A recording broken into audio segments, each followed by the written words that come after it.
Haryana jail विभाग का मूल उद्देश्य बंदियों का सुधार, पुनर्वास व समाज में समायोजन है। इसी उद्देश्य को साकार करने के लिए सरकार द्वारा अनुमोदित अनेक कल्याणकारी योजनाएं संचालित की जा रही है, जिनका बंदियों के दृष्टिकोण पर सकारात्मक प्रभाव स्पष्ट रूप से देखने को मिल रहा है। बंदियों की प्रतिभा और कौशल के विकास, उनके भीतर छिपी क्षमताओं को निखारने तथा जेल में शांतिपूर्ण और व्यवस्थित वातावरण में सदा यापन सुनिश्चित करने के लिए जेलों की उद्योगशालाओं में बंदियों से कार्य लिया जा रहा है। इन उद्योगशालाओं में बंदियों द्वारा उच्च गुणवत्ता के अनेक उत्पाद तैयार किए जाते हैं। इनमें प्रमुख रूप से लकड़ी का फर्नीचर, अलमारियां, झूले, एलोवेरा से बने उत्पाद, हॉस्पिटल बेड, टेंट, हैंडीक्राफ्ट वस्तुएं तथा बेकरी में निर्मित खाद्य सामग्री शामिल हैं। इसी कड़ी में आज जेल मुख्यालय पंचकुला में बंदियों द्वारा निर्मित उत्पादों के जनता के लिए स्थायी डिस्प्ले सेंटर का उद्घाटन जेल महानिर्देशक आलोक कुमार राय द्वारा किया गया। इस डिस्प्ले सेंटर के माध्यम से आम जनता इन गुणवत्ता वाले उत्पादों को किफायती दरों पर खरीद सकेगी। बंदियों की प्रतिभा और कौशल के प्रति जागरूकता भी बढ़ेगी।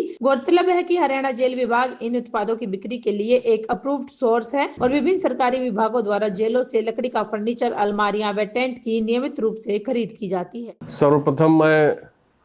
मीडिया के सारे लोगों का धन्यवाद करता हूं। आपके थ्रू मैं अपनी बात हमेशा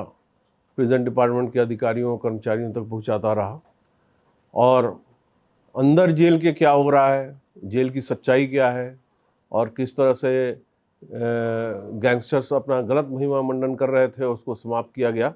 तो ये सारी चीज़ें आपके माध्यम से ही मैंने पहुंचाई हैं। आज ज़रूरी ये था क्योंकि इस सीरीज़ ऑफ प्रेस कॉन्फ्रेंस का ये लास्ट लेग चल रहा है, तो मैंने इस सीरीज़ का इसलिए कहा क्योंकि I might be retiring from the government service, may be I am not retiring from the public service और सोशल सर्विस। तो मैं इसमें रिकॉल करूंगा कि जब मैंने ज्वाइन किया था तो एक प्रेस कॉन्फ्रेंस किया था जिसमें हमने ये बात करी थी कि जो हमारे यहाँ गैंगस्टर्स रह रहे हैं, जिनके अराउंड क्रिमिनल एक्टिविटीज़ चल रही है जेल में, उसकी स्ट्रेटजी बना के और उसको कंट्रोल करेंगे। थोड़ी सख्ती की गई और थोड़ा सा कोऑपरेशन मिला प्रेजेंट डिपार्टमेंट के अधिकारियों कर्मचारियों का और आपका भी, जिनके माध्यम से मैंने उन तक बात पहुँचाई थी। और हमने काफ़ी गैंगस्टर्स का तबादला किया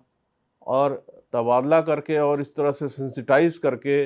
उनकी लिस्ट बना के और किस तरह से गैंगस्टर राइवलरी है उसके हिसाब से सारी कार्रवाई करते हुए हमने उस जो आपराधिक गतिविधियां उनके अराउंड थी उसको पूरा काबू कर लिया। किसी भी जेल से अब ना कोई मोबाइल, कोई फिरौती, किसी तरह की कोई घटना हमारे टेंडर में नहीं रही और उसको काबू में हमने शुरू के 4 दिन में ही किया था, 1 हफ्ते में किया था, जिसके लिए आप लोग भी धन्यवाद के पात्र हैं। प्रेजेंट डिपार्टमेंट के अधिकारी और कर्मचारी धन्यवाद के पात्र हैं जिन्होंने मेरे साथ वो उस मुहिम में मेरा साथ दिया। उसके बाद हमने दूसरी बात प्रेस कॉन्फ्रेंस में करी थी जिसमें हमने गैंगस्टर कल्चर को ख़त्म करने की बात कही थी। जो महिमा मंडन इनका चल रहा था, जो इनकी पेशी में पीछे से गाने बजते थे, इंस्टाग्राम पे अपने को दिखाया जाता था और तमाम तरह की चीज़ें थी, जिसको हमने प्रिजन रूल को इम्प्लीमेंट किया और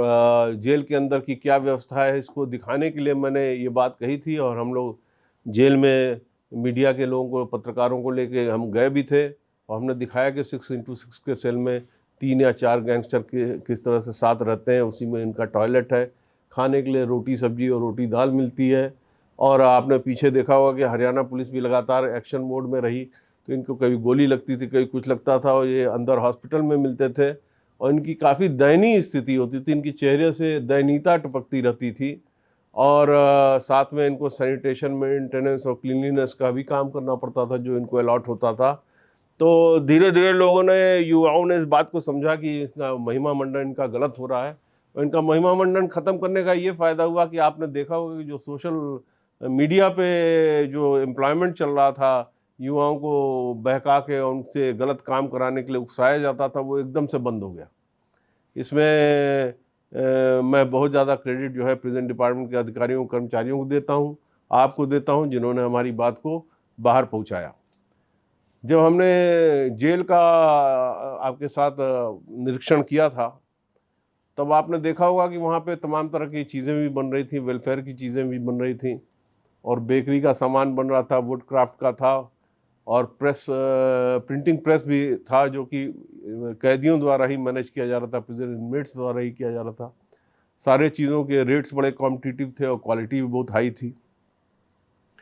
वहाँ से ये बात हुई थी कि इसको जो वोकेशनल ट्रेनिंग है उसको धीरे धीरे सिस्टम में लाया जाए और इसके लिए 5 ITI और 5 पॉलिटेक्निक इस्टेब्लिश किए गए और 5 ITI 5 पॉलिटेक्निक इस्टेब्लिश किए गए जो इस तरह से थे: करनाल, पानीपत, फरीदाबाद, गुड़गांव और रोहतक। और उसमें भी ऐतिहासिक कार्य ये हुआ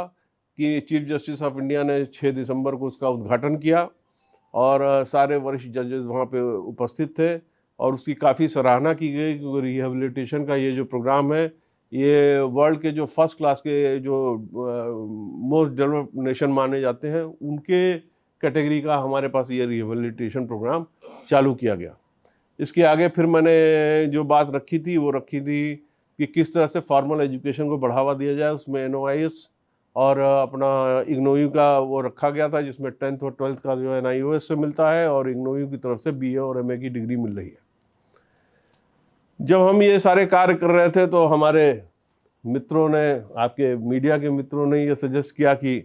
चीज़ें जो है बड़े हाई क्वालिटी की बन रही हैं और एक आउटलेट जो है वो यहाँ पंचकुला में खोला जाए और वो जनता के लिए खोला जाए जिसमें जनता अपने मर्जी से उसमें पेमेंट करके वो सामान पा सके।